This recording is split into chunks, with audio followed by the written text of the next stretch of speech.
Hello, and welcome back to this series, which is about how to make a paperweight.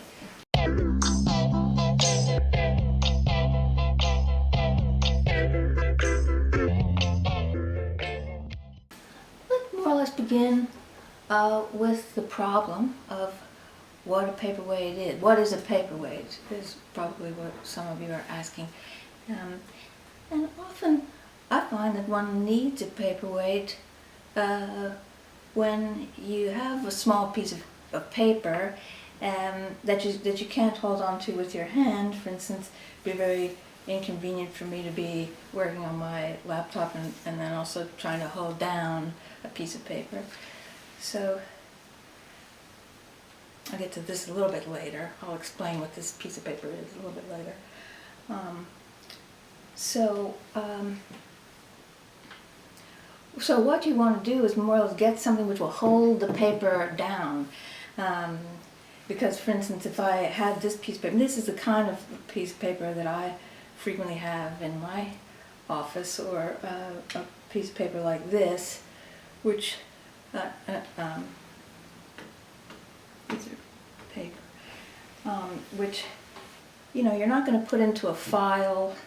And it is a piece of paper which is going to be resting on the desk. So, and in this case, this piece of paper is just an ordinary business card, and this is a receipt. Happens to be a receipt from Sweden. So, and the problem is that I can demonstrate the problem. Let's say someone walks by, or there's wind or something, and what you find is that the piece of paper just can fly away. So, so that's basically the problem. Welcome back to the second part of the Paperweight project. It's always so great to get together and do a project with other people and just do things with your hands. I know everyone enjoys that. So the problem that we were trying to solve before, if you were with us before, was that we had a piece of paper just like this that we want to more or less hold down on top of the desk. So for instance, if you had a piece of paper like this, I'll show you this because the color is good. You might want to have a paperweight sort of like that. I know that I would choose something like that because it's properly proportioned to the piece of paper. Or a piece of paper that you could use, like this with this one as well.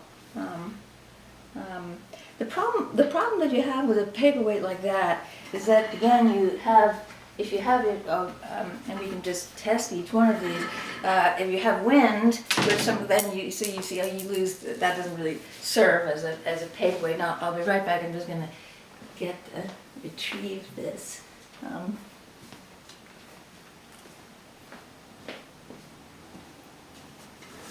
Hi. What one, like this is a very nice paperweight. This actually is made quite accurately. But what one might want is something which is a little bit heavier to serve as paperweight. And the question is always, what should it be to be attractive with the paper that you have to hold down. And that's very attractive. You could also try something like this. I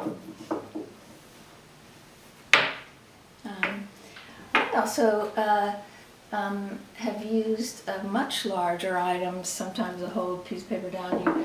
You can use something like a large book to hold a piece of paper down. And any of these things will work, really. If you were in my house for any period of time, you'd also see that, I keep little pieces of paper inside my scanner often. Like, that's a good way to hold them down to keep them from flying off.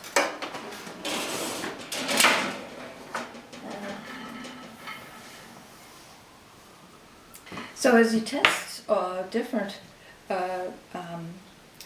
paperweights, you want to be careful about a few things.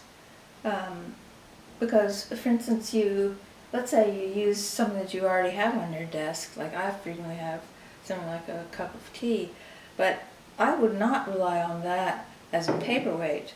I mean, it works, it certainly works. Let's just test it.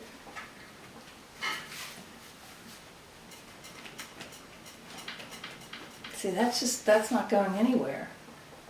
So the paper works as a paperweight, but the problem is, and this is why when I think about these, the problem is, let's say you pick up the coffee mug to drink from it, and then the paper flies away. That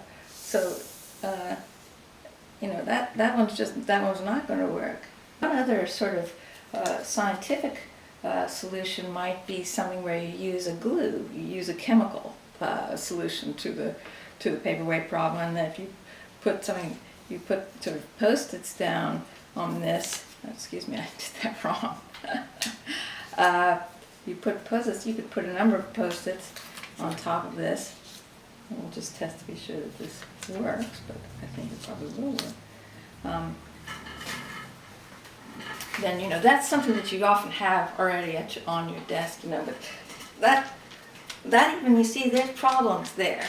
Even problems with chemicals and glues that we rely on. I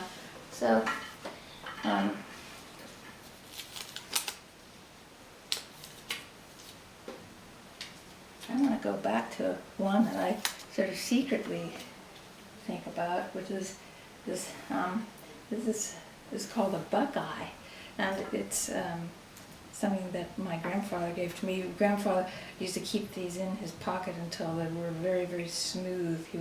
They were called worry stones, but it's just really a seed. This is really a seed. And you can get them you can order away for them. But I'm pretty sure, you see that works, and that's very attractive. I hope I've helped you solve, some of your paperweight problems, whether they're, aesthetic problems or performance problems, or whether they're just about designing something that you love to look at. And I hope you'll come back and we'll have some more of these times together, which I look forward to so much. Thank you so much for being part of this.